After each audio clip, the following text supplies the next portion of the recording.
نحمده ونصلي على رسوله الكريم اما بعد اعوذ باللہ من الشیطان الرجیم بسم اللہ الرحمن الرحیم ومن يتق الله يكفر عنه سيئاته ويعظم له اجرہ صدق اللہ مولانا العظیم۔ میرے عزیز و دوستو، اللہ رب العزت کا بے حد کرم ہے، احسان ہے کہ اللہ پاک نے ہمیں دین سیکھنے، سمجھنے اور عمل کے جذبے سے جمع فرمایا ہے۔ اللہ تعالی ہم سب کے آنے کو، جمع ہونے کو، مل بیٹھنے کو اپنی بارگاہ میں اعلیٰ درجے میں قبول فرمائے، کمی کوتاہیوں کو معاف فرمائے۔ یا احباب اس طرف سامنے تشریف لیں، اللہ جزائے خیر عطا فرمائے۔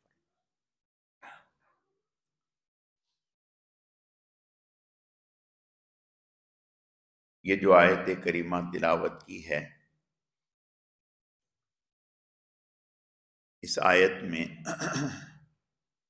اللہ پاک نے گناہ چھوڑنے پر اللہ تعالیٰ کی طرف سے کیا انعامات حاصل ہوتے ہیں ان کا ذکر فرمایا ہے۔ یاد رکھیں، زیادہ علاج اس بیماری کا کیا جاتا ہے جو بیماری بہت زیادہ پھیلی ہوئی ہو، اور جو بیماری معمولی درجے کی ہو تو اس بیماری کو تھوڑی دیر کے لیے نظر انداز کر دیا جاتا ہے۔ تو آج ہمارے معاشرے میں سب سے زیادہ جو بیماری پھیلی ہوئی ہے وہ اللہ تعالیٰ کی نافرمانی والی بیماری پھیلی ہوئی ہے، گناہ والی۔ اور یہ جو گناہ والی بیماری ہے، یہ ایک تو ہوتا ہے لا علمی کی بنیاد پر کہ علم نہیں،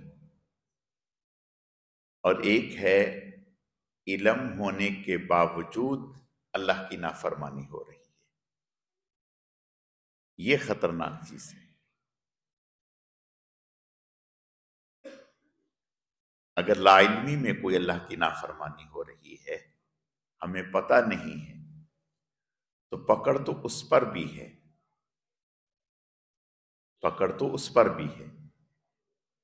لیکن اگر علم ہونے کے بعد، جاننے کے بعد اللہ تعالیٰ کی نافرمانی ہو رہی ہے تو دوہرا عذاب ہے، دوہری پکڑ ہے۔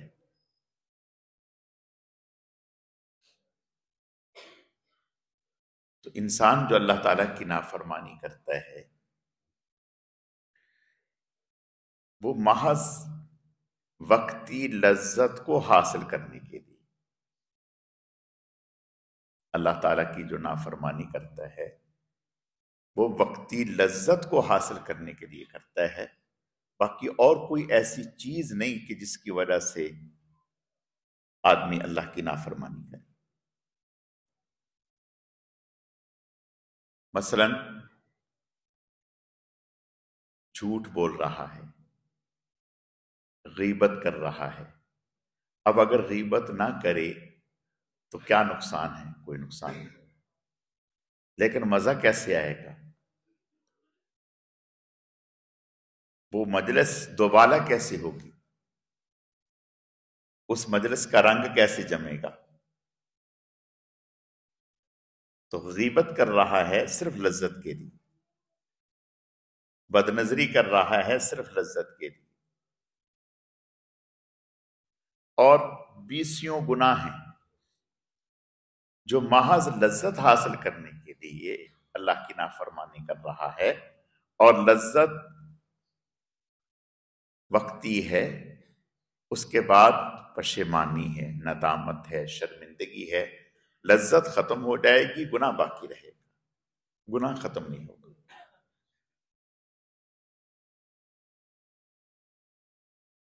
تو اللہ تعالیٰ کی نافرمانی گناہ، اس کا تعلق حقوق اللہ سے ہو، جیسے نماز نہ پڑھنا، زکوٰۃ نہ دینا، حج نہ کرنا، جھوٹ بولنا، یہ وہ نافرمانی ہے جس کا تعلق حقوق اللہ سے ہے، اور ایک نافرمانی وہ ہے جس کا تعلق بندوں سے ہے، اللہ کے بندوں کے ساتھ ظلم و زیادتی کر رہا ہے، ان کا حق مار رہا ہے۔ یہ دونوں ہی خطرناک ہیں، اللہ تعالی ہماری حفاظت فرمائے۔ تو اللہ پاک فرماتے ہیں کہ جو انسان کوشش کرتا ہے کہ میں نافرمانی سے بچ جاؤں، تو اللہ تعالیٰ اسے اس کی کوشش میں کامیاب فرما دیتے ہیں، کامیاب فرما دیتے ہیں۔ دنیا میں بہت سارے جتنے بھی کام ہیں، مثلا آپ کوئی کاروبار کھول کے بیٹھ کے، آپ کو کوئی یقین نہیں ہے کہ یہ میرا کاروبار چلے گا یا نہیں چلے گا، یہ بھی تو ڈر ہے نا، لاکھوں اور کروڑوں روپے ڈوب جائیں۔ لیکن ایک رسک پر کہ ہو سکتا ہے چلے، ایک اچھا گمان ہوتا ہے کہ بھی چل جائے گا، لوگ حوصلہ بڑھاتے ہیں۔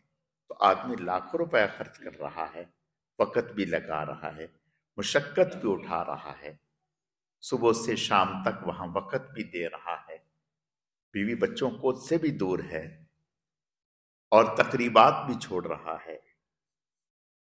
کیا ہے کہ ایک کوشش ہے، اور پھر اس میں کامیابی یقینی نہیں۔ بہت سارے لوگ ہیں جنہوں نے لاکھوں کروڑوں روپے لگایا، ڈوب گئے۔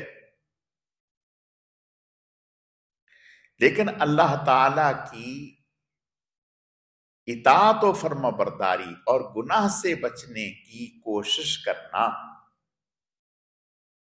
یہ محمود ہی محمود ہے، یہ قابل ستائش ہی قابل ستائش ہے، یہ نفع سے خالی ہے ہی نہیں۔ اگر ایک انسان کوشش کر رہا ہے کہ میں اللہ کی نافرمانی سے بچ جاؤں اور گناہ میں مبتلا ہو گیا، لیکن پھر کوشش میں لگا ہوا ہے، پھر کوشش میں لگا ہوا ہے، تو اللہ تعالیٰ اسے ضرور کامیابی نصیب فرمائیں گے۔ اس لیے کہ جب انسان گناہ سے بچنے کی کوشش کرتا ہے تو گویا تقوی اختیار کرنے کی کوشش کر رہا ہے، اس کے ساتھ اللہ کی مدد شامل حال ہو جاتی ہے۔ ہم دنیا کے کاموں کے لیے کوشش کرتے ہیں، اللہ ہمیں کامیابی نصیب فرما دیتے ہیں۔ جب اللہ کی محبت کو حاصل کرنے کے لیے، تقوی کو حاصل کرنے کے لیے ہم کوشش کریں گے تو اللہ ہماری مدد کیوں نہیں فرمائے؟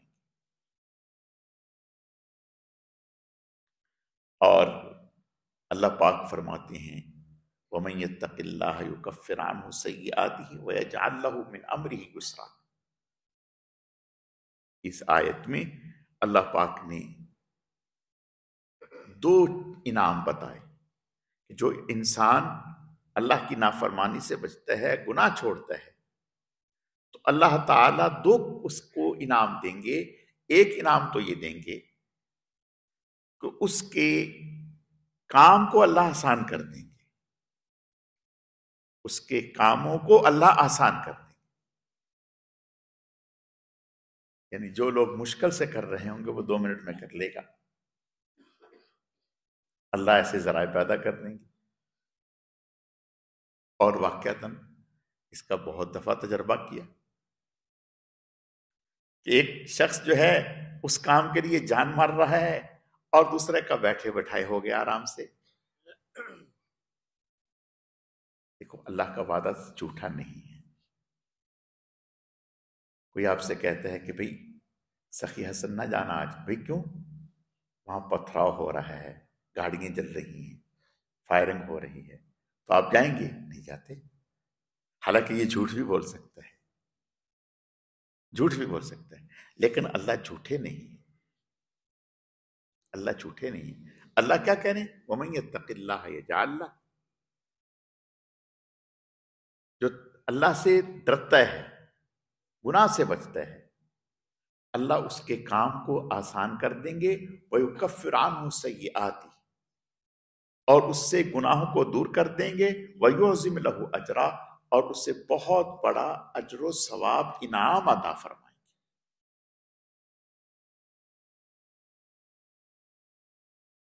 حضرت امام ابو حنیفہ رحمۃ اللہ علیہ، سب لوگ حضرت کی شخصیت سے واقف ہیں۔ حضرت کا جب انتقال ہوا تو اس وقت خزانے میں جو حضرت رقم چھوڑ کر کے گئے، اس وقت 56 کروڑ روپیہ خزانے میں چھوڑ کے گئے۔ حضرت امام ابو حنیفہ رحمۃ اللہ علیہ جب انتقال ہوا تو اس وقت 56 کروڑ روپیہ اس وقت چھوڑ کر کے گئے۔ سوچیں 56 کروڑ کتنا بڑا بزنس ہو۔ اور حضرت اللہ کے راستے میں خرچ کرنے کا عالم یہ تھا کہ حضرت نے شہر میں جتنی بھی بیوگان تھے، مسکین تھے، غریب تھے، ان سب کی لسٹیں تیار کر رکھی تھی۔ ان کو مہینے میں ہر مہینے گھر بیٹھے پہنچتا تھا، انہیں آنا نہیں پڑتا تھا۔ کپڑوں کا طے تھا، انہیں کپڑے ملتے تھے، راشن جو ان کی ضروریات گھر بیٹھے۔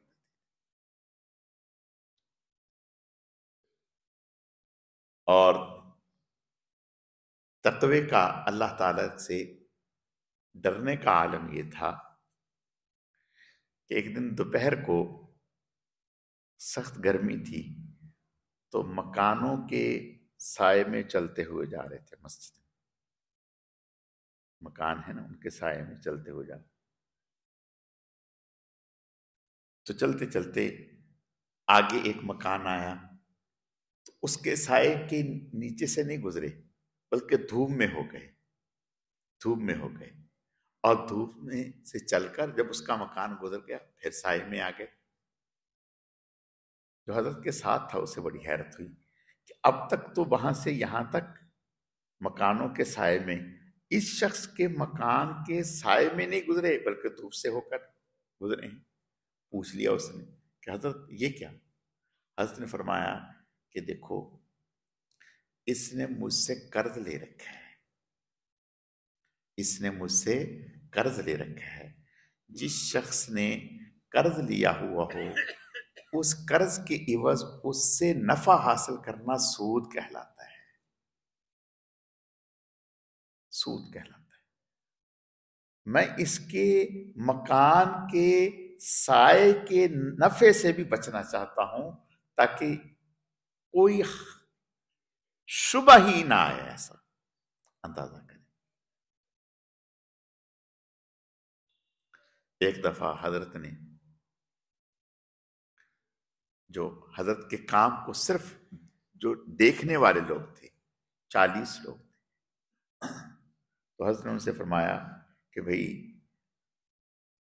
یہ جو لاٹ ہے کپڑے کی اتنی بڑی، اس کو بیچ دو اور اتنے داموں میں بیچ دو، بتا دیا۔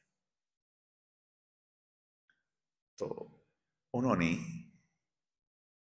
مارکیٹ کو ٹچ کیا تو دیکھا کہ اس کے دام جو ہیں وہ مارکیٹ میں چڑھ رہے ہیں، یعنی اگر چند دن اور روک لیں تو اس کے دام ڈبل ہو جائیں گے۔ تو انہوں نے کپڑے کو روک لیا، کپڑے کو روک لیا، 8 دن کے بعد ڈبل داموں میں بیچ دیا، ڈبل داموں میں بیچ دیا۔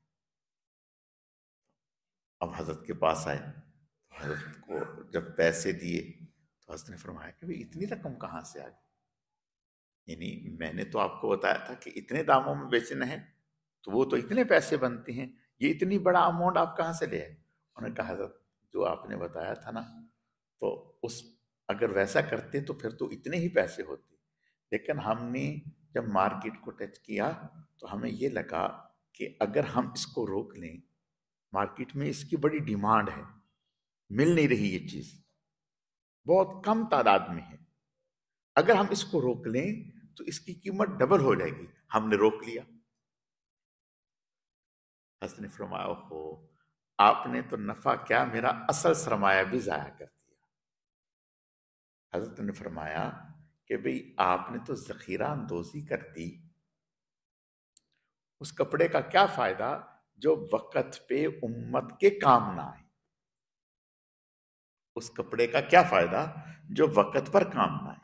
حالانکہ شرعاً علماء نے لکھا، حضرت بھی جانتے تھے، مسئلے کی روح سے جائز تھا بیچنا، اس لیے کہ ایسا نہ تھا کہ کپڑا بالکل ہی وہ ناپید ہو گیا تھا، مارکیٹ میں تھا ہی نہیں، مارکیٹ میں بک رہا تھا لیکن بہت کم تھا، ڈیمانڈ زیادہ تھی، اور انہوں نے روک لیا۔ مسئلے کی روح سے جائز تھا، لیکن حضرت تو بات تقوی کی چیک کر رہے تھے، اور پھر کیا فرمایا کہ جتنا بھی اس میں اماؤنٹ آیا ہے، پیسہ آیا ہے، نفع کا نہیں، اصل بھی سب صدقہ کر دو، سب صدقہ کر دو،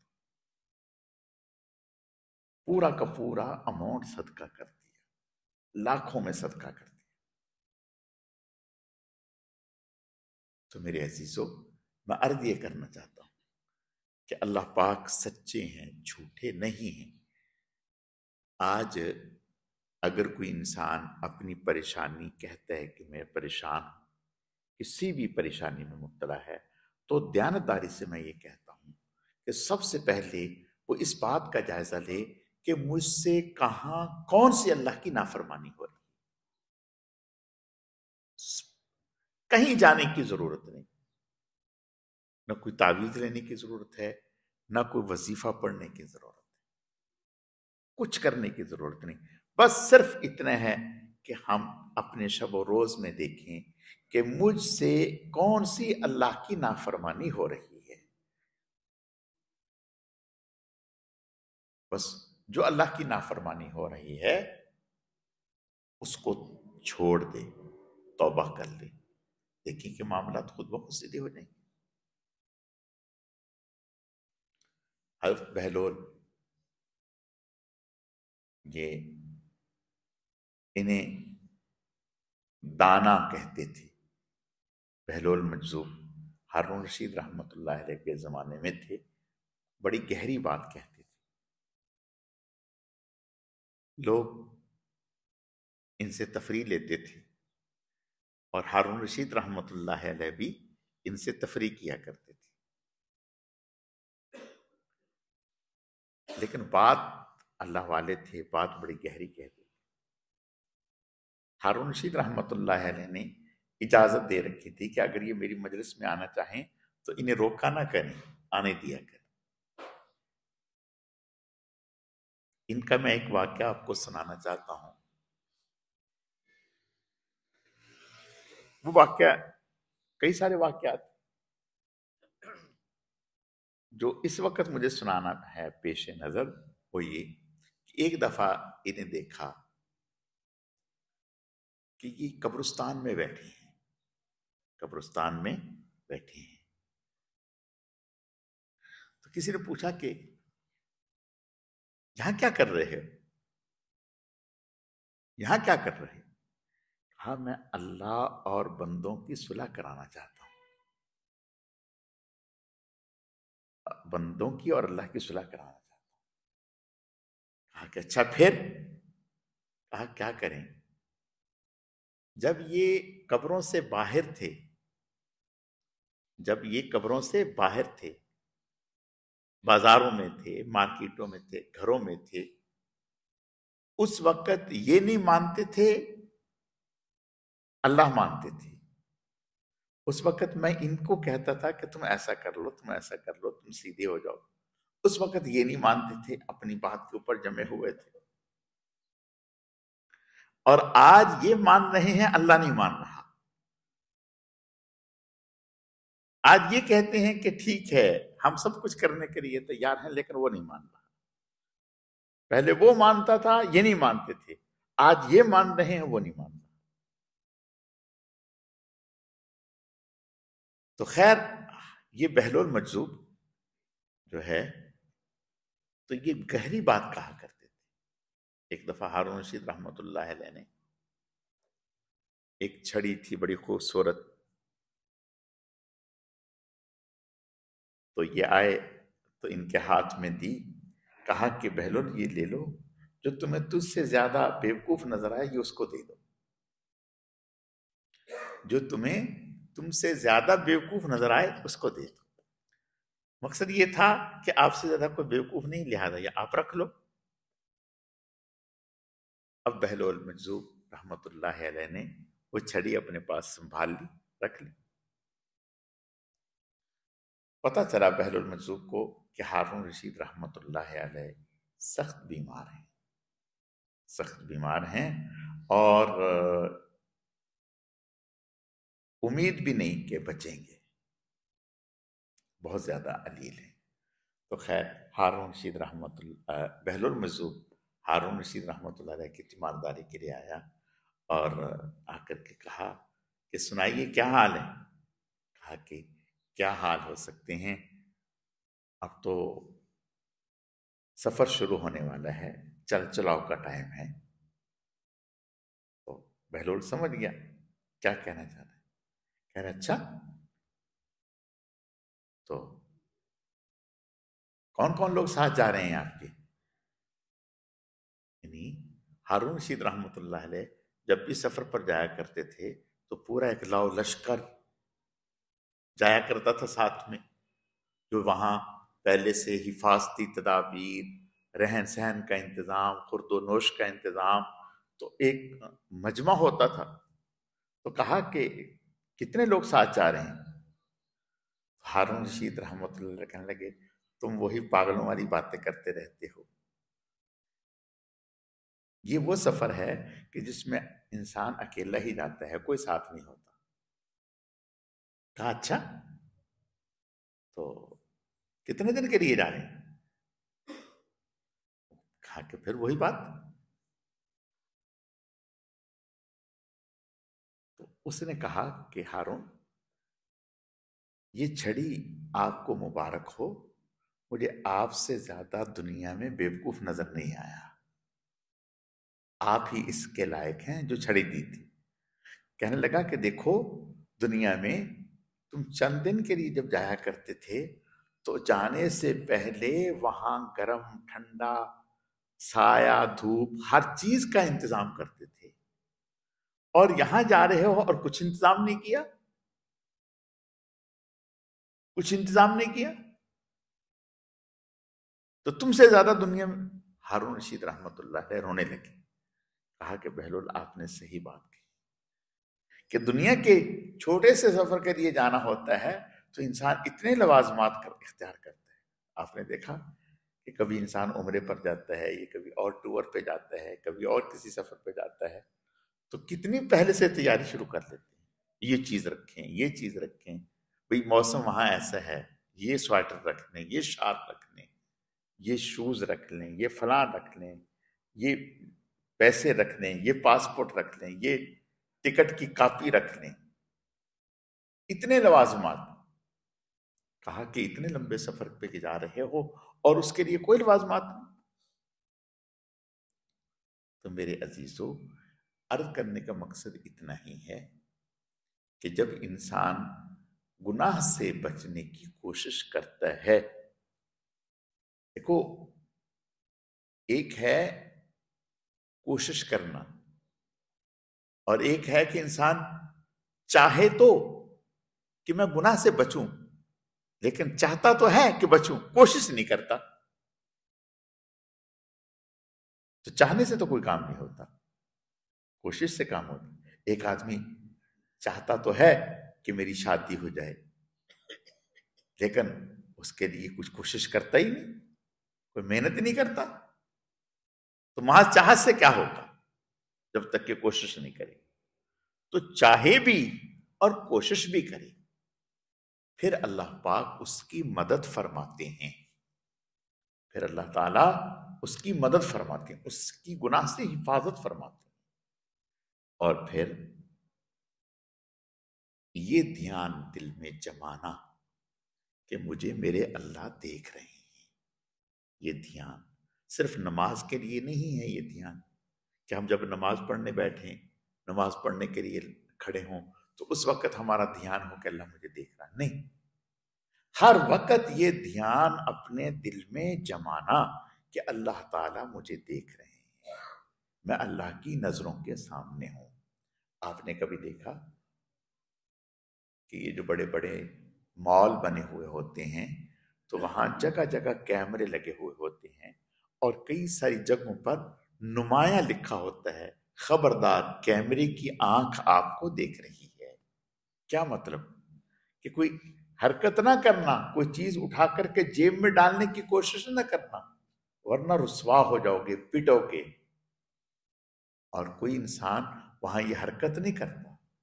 تو اگر انسان دل میں یہ بات جما لے کہ اللہ کی آنکھ مجھے دیکھ رہی ہے، پھر اللہ کی نافرمانی نہیں ہوتی۔ حضرت عمر بن خطاب رضی اللہ تعالیٰ ایک دفعہ شہر سے باہر نکلے تو چلتے چلتے چلے گئے آگے، تو صحرا میں گئے تو شدید پیاس لگی، پینے کے لیے کچھ ہے نہیں، تو سوچا کیا کریں۔ ادھر ادھر دیکھا کہ کوئی پانی نظر آئے، کوئی پانی والا نظر آ جائے، نہ پانی نہ کوئی پانی والا۔ تو دیکھا دور ایک بکریاں چرانے والا چرواہا، وہ دکھا، تو حضرت اس کے پاس گئے، خیال تھا کہ شاید اس کے پاس پانی ہوگا۔ اس سے کہا پانی ہے؟ اس نے کہا نہیں ہے۔ کہا اچھا تو پانی نہیں ہے تو آپ کسی بکری کا دودھ نکال کے دے دو مجھے، میں پی لیتا ہوں۔ اس نے کہا کہ یہ تو میری ہے نہیں، یہ تو میرے پاس امانت ہے، میں کیسے دے دوں؟ حضرت عمر رضی اللہ تعالیٰ عنہ نے خیال کیا کہ اس کو چیک کرنا چاہیے کہ واقعتاً اس کے اندر یہی بات ہے یا یہ ریٹ بڑھانا چاہتا ہے۔ حضرت نے فرمایا کہ اچھا تمہیں میں ایک ترتیب بتاتا ہوں، اس طرح سے کرو گے تو میرا بھی کام بن جائے گا، تمہارا بھی۔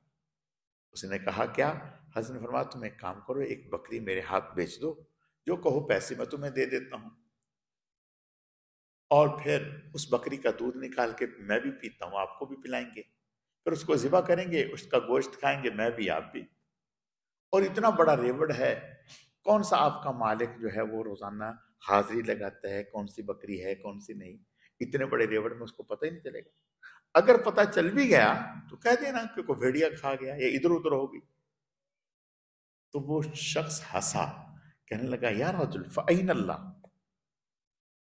اے شخص اللہ کہاں گیا؟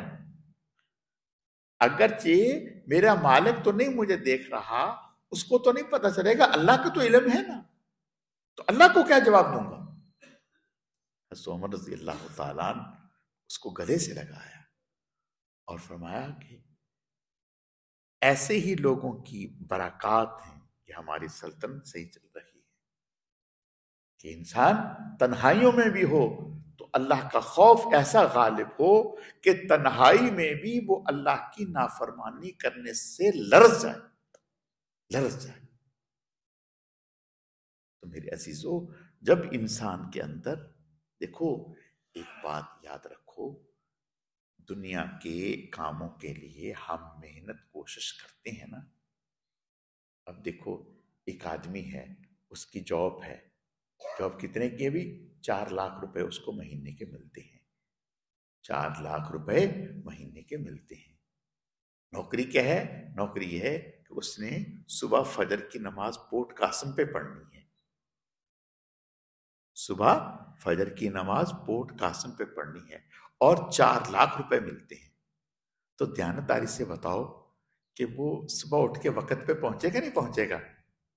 اگر اس کو کہیں کہ ارے یار کیا مصیبت ہے، کیا مصیبت ہے، تم صبح صبح سردی میں اٹھتے ہو اور پھر نہاتے ہو اور کپڑے پہنتے ہو اور پھر سوار ہو کر کے وہاں جاتے ہو، یار چھوڑو اس مصیبت سے، میں دعا کرتا ہوں کہ اس مصیبت سے، وہ کہے گا خدا کے لیے کیا؟ ارے آج کل تو نوکری نہیں ملتی کسی کو، اللہ نے کرم کیا مجھے نوکری ملی ہے اور اچھی نوکری ہے، میرا بہت اچھا سیٹ اپ چل رہا ہے، یہ کیا مشکل ہے؟ کوئی مشکل نہیں۔ کیا مطلب؟ اس کو اس میں منافع نظر آ رہے ہیں، فائدے نظر آ رہے ہیں، اس کے پیچھے جو قربانیاں ہیں، جو مشقتیں ہیں، وہ اسے کچھ بھی نہیں لگتی۔ صبح صبح اٹھنا، سردی میں اٹھنا، غسل کرنا، نئے کپڑے پہننا، خود سے ناشتہ کرنا اور صبح فجر تک وہاں پہنچنا، اس کو کوئی مشکل نہیں لگتا. کیوں؟ ایک بڑے مقصد کے لیے چھوٹی چیزوں کی قربانی دے رہا ہے. تو اگر ہمارے سامنے بڑا مقصد اللہ کی رضا، اللہ کا قرب، تقوی، آخرت کے منافع، دنیا کے منافع، آخرت کی برکات، دنیا کی برکات جب ہمارے سامنے یہ ہوں گے تو پھر اس کے لیے چھوٹی چھوٹی چیزوں کی قربانی دینا کوئی مشکل نہیں. کیا مشکل ہے شلوار ٹخنے سے اوپر رکھنا؟ کیا مشکل ہے اس میں؟ کیا مشکل ہے؟ ارے عورتوں نے شلوار ٹخنوں سے اوپر کر لی، ہم سے تو ہوئی نہ. ہم مرد ہو کر کے یہ نہ کر سکے، انہوں نے ٹخنوں سے اوپر کر لی. کیا مطلب؟ کہ ایک رسم کو دیکھ کر، ایک رواج کو دیکھ کر انہوں نے لوگوں کی باتوں کو نظر انداز کر دیا. انہوں نے کہا کہ ایک رواج ہے، ایک معاشرہ کر رہا ہے، کر لیا. گویا معاشرے سے متاثر ہو کر تو کر لیا، دین سے متاثر ہو کر سر پر دوپٹہ نہیں آیا. اللہ کا اور اس کے رسول کا حکم سمجھ کر سر پہ دوپٹہ نہیں آیا، اور اللہ اور اس کے رسول کا حکم سمجھ کر ہمارے ٹخنے جو ہے وہ نہیں کھلتے، ٹخنوں پہ کپڑا. اور یاد رکھیں سخت گناہ ہے، سخت گناہ، کبیرہ گناہ ہے. تو میں عرض یہ کرنا چاہتا ہوں، یہ بے لذت، اس میں کیا لذت ہے؟ کیا لذت؟ کوئی لذت. اور بھی بیسیوں گناہ ہیں، بیسیوں گناہ ہیں. اور یاد رکھیں گناہ کی نحوست یہ ہوتی ہے کہ ایک گناہ آپ کریں گے تو وہ دوسرے گناہ کی طرف لے جائے گا، دوسرا کریں گے تیسرے کی طرف، تیسرا کریں گے چوتھے کی طرف. ایک وقت آئے گا کہ وہ حرام کام میں مبتلا کر دے گا، حرام کام میں مبتلا کر دے گا. اور اس کے بعد آپ ایسی شرمندگی محسوس کریں گے، پھر خیر کی جگہوں پہ جانے میں آپ کے اندر حجاب آ جائے گا. چھوڑو. تو اس لیے بھائی ہمت، ہمت اصل چیز ہمت ہے. آخری بات کہہ کے بات کو ختم کر دیں. ایک دفعہ ہم پہلے بھی کئی دفعہ یہ بات عرض کی، عمرے پر گئے. جب عمرے پر گئے تو وہاں ایک دارالعلوم دیوبند کے عالم تھے، وہاں سے پڑھے ہوئے، تو ان کی زیارت کے لیے ہم گئے. جب ان کی زیارت کے لیے گئے تو وہ جن فلیٹوں میں رہتے تھے وہ تیسری یا چوتھی منزل پر تھے اور لفٹ نہیں تھی. اور یہ بڑی حیرت کی بات ہے، سعودیہ میں تھکے سے تھکا فلیٹ بھی لفٹ ضرور ہوتی ہے، لیکن اس میں لفٹ نہیں تھی. اور وہ تھے بوڑھے، وہ بوڑھے بھی، شوگر کے مریض بھی. خیر ہم گئے ہمت کر کے، تو ہمارا سانس پھول رہا تھا، تو ہم ان کے پاس بیٹھے. تو باتوں باتوں میں نے ان سے کہا کہ حضرت ماشاءاللہ آپ کی ہمت ہے کہ آپ جو ہے اس فلیٹ میں رہ رہے ہیں، تو آپ کوئی لفٹ والا فلیٹ رکھتے تاکہ آپ کو سہولت ہوتی. تو وہ مسکرائے اور فرمانے لگے میں اس پر ایک بات آپ کو سناتا ہوں، اس پر ایک بات سناتا ہوں. میں نے کہا جی. کہنے لگے میرے استاد آئے، ان کے استاد. جب وہ بوڑھے تھے تو استاد کیسے ہوں گے؟ استاد بھی بہت بوڑھے ہوں گے. تو کہنے لگے میرے استاد آئے اور وہ بڑے ضعیف تھے. جب بڑے ضعیف تھے تو نیچے آئے تو میرے بچوں نے ان سے کہا کہ حضرت آپ کرسی پر بیٹھ جائیں، ہم کرسی اٹھا کر اوپر لے جاتے ہیں. بچے ماشاءاللہ جوان تھے. تو میرے بچوں نے کہا آپ کرسی پر تشریف رکھیں، ہم کرسی اٹھا کر کے لے جاتے ہیں، اس لیے کہ اتنا اونچا آپ. تو ہمارے استاد صاحب نے ایک بات کہی، جس نے ہمت ہار دی اس نے زندگی ہار دی. جس نے ہمت ہار دی اس نے زندگی ہار دی. ہمت ہی سب کچھ ہے.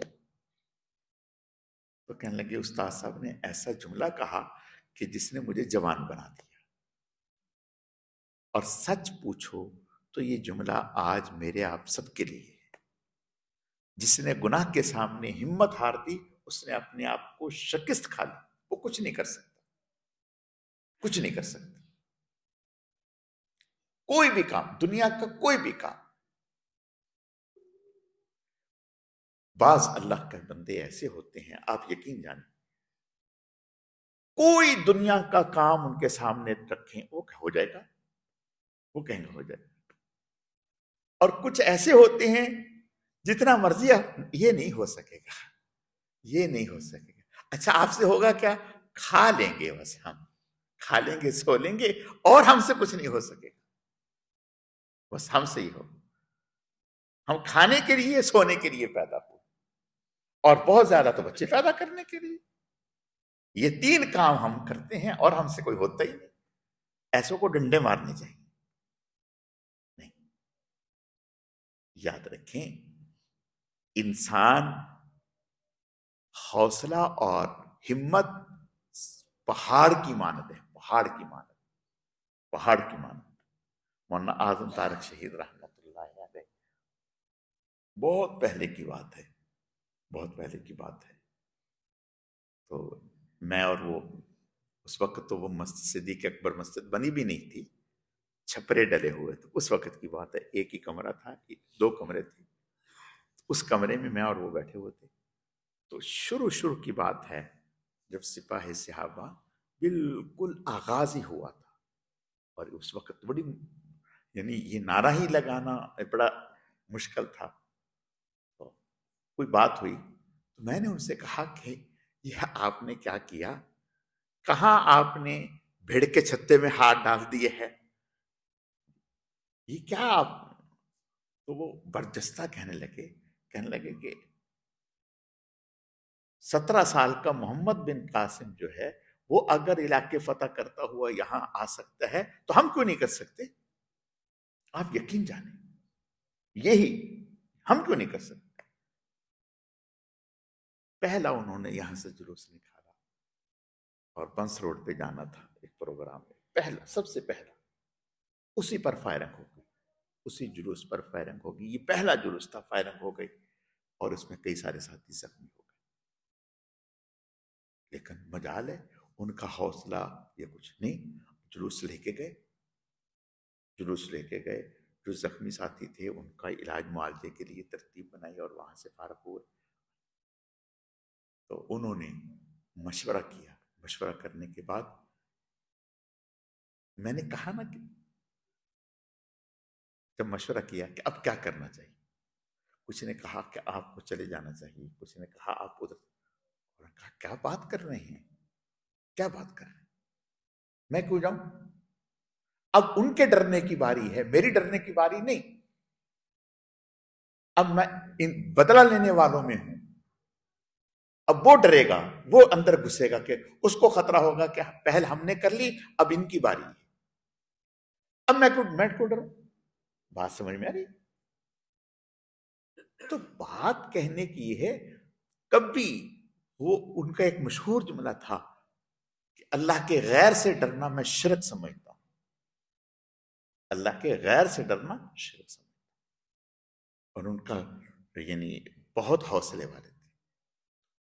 میں بات اصل جو کہنا چاہتا ہوں، 100 باتوں کی ایک بات، اگر آپ میں ہمت ہے تو سب کچھ ہے. ہمت نہیں تو کوئی کام بھی نہیں کر سکتے، کوئی کام بھی نہیں. گناہ چھوڑنا تو بہت اگلی کی بات ہے، کوئی کام بھی نہیں کر سکتے. اور بہت سارے لوگ ہیں ماشاءاللہ، اللہ پاک وہ ہمت دکھاتے ہیں تو کہاں سے کہاں پہنچ جاتے ہیں. تو گناہ چھوڑنے میں بھی ہمت دکھانی ہوتی ہے. کچھ بھی نہیں. ہمارا نفس ہے وہ روتا گاتا رہتا ہے، اس کے مزے بند ہو جاتے ہیں، اس کے مزے بند ہوتے ہیں اور کچھ بھی نہیں. پہلے اس کو مزے لگے ہوئے ہوتے ہیں، مزے بند ہوتے ہیں. تھوڑے دن مزے بند ہوں گے، پھر جب دوسرا مزہ اس کو آپ چکھا دیں گے اللہ کی محبت کا، تو بس پھر وہ اس کو اس میں مزہ آنے لگتا ہے. اللہ تعالیٰ سمجھنے کی، عمل کرنے کی توفیق عطا فرمائے. الحمدللہ رب العالمین والعاقبۃ للمتقین والصلاۃ والسلام علی سید المرسلین.